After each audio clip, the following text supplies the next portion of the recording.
শোনো যত বন্ধুগণ, মৃত্যু করে তোমরা কবো ভেবো না দুশ্মন। আমাদের কাপড় চোপড় যখন ময়লা হয়ে যায় আমরা কোথায় দেই? লন্ড্রিতে ধোলাই করে আমাদেরকে আবার ফেরত দেওয়ার জন্য। যারা আমাদের নিন্দা করে ওনারা আমাদেরকে ধুয়ে মুছে পরিষ্কার করে সাফ করে, আমাদের গুণার সব ওনারা নেয়, ওনাদের সোয়াব সব আমাদেরকে দেয়। শোনো যত বন্ধুগণ, বিন্দু কেটে তোমরা কাবু ভেবো না দুশ্মন।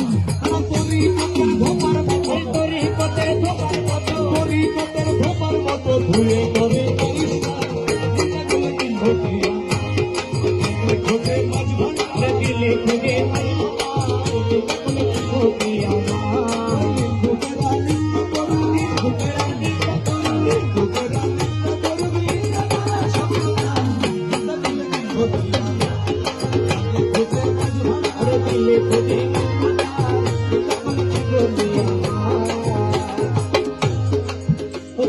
রমেশের